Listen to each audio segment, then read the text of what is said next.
Hi, thank you all for coming out today. And I just wanted to say a quick thanks to Mayor Walsh, to Karen Goodfellow, Christian Guerra, Michael Suprizio, Commissioner Morales, and the Vine Street director with whom I'm working with and who I'm lucky enough to be here today.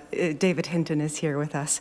Thank you for coming and for being my partner. And I also want to say thanks to Mary Louise Sowers, Millie Skinner, Frida Aquila, Yolanda, June, and all the kids that I'm working with.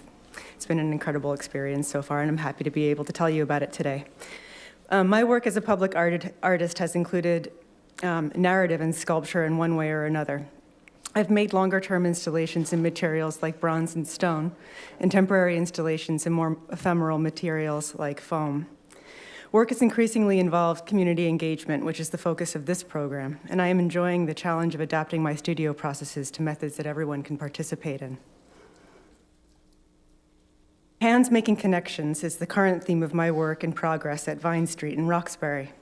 Through public art and sculpture, I am building connections with many groups of community members, especially children between the ages of 8 and 12. Around the core theme of hand gestures. This is a diagram of my progress, with number 1 being what I bring to the experience, and 2 to 5 being areas of exploration, which I'm about to tell you about. The fingers are crossed because some of the directions actually overlap, and they're crossed for good luck. Early on in the residency, I saw how my own past work with hand gestures and sculpture dovetailed with the way I saw the children at the center constantly communicating.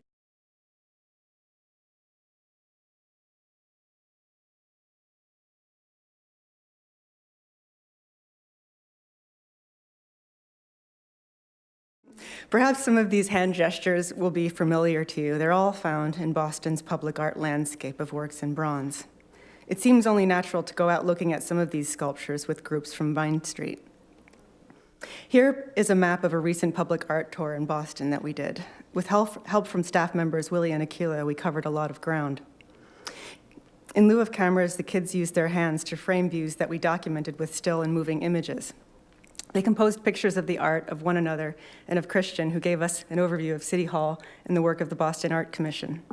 We hypothetically explored how we would go about erecting a monumental strip of bacon. So if anybody out there is looking for just that thing, you can talk to me and my design team after this talk today. We're ready.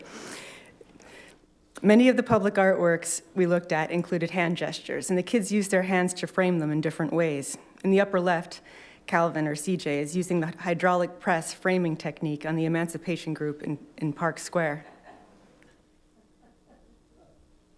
And we documented the spontaneous hand gestures the group made along the way.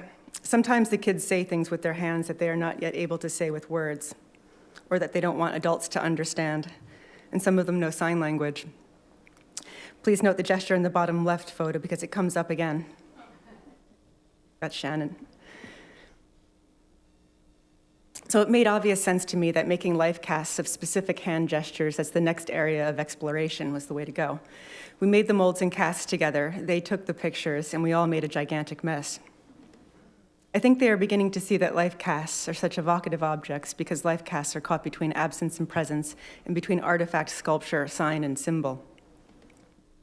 Here are some examples of large-scale hands in public art. From the upper left clockwise, All Hands by Brian Fell, a monument to Joe Louis by Bob Graham, Buddha Hand by Zhang Huan, and Healing Hands by Leonard McMurray.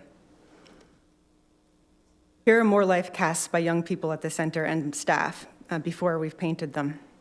On the upper left is the gesture you saw earlier, which translates quite literally and phonetically as boy. And this actually means, it's what you use when you're telling someone that they're silly. And this was taught to me. I've also heard it said to mean that you're cool. So I don't know which we're talking about it. On the bottom, in the upper right, you see a hand gesture that was cast by a staff member named June, who is making a series of hand casts and painting them with maps of all the places she still wants to go.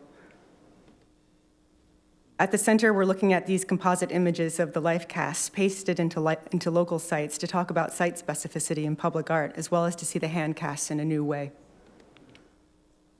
The fourth angle of investigation approaches a more specific theme involving the interaction of different age groups at the center. We'll be looking at nonverbal communication modes in the way hands express fear, protection, and protest. These life casts of 10-year-old Elio and his mentor, staff member Willie Skinner, might suggest how imitation often plays a role in mentorship.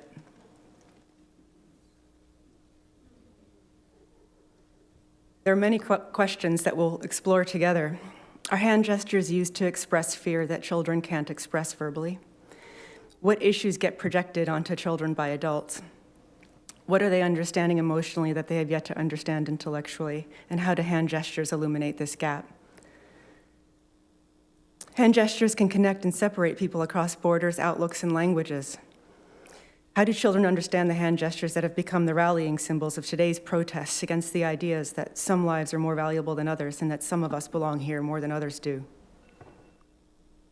The final area of exploration involves making connections between different groups at the center and between the past and future of the center, which will soon get a new start after a major renovation.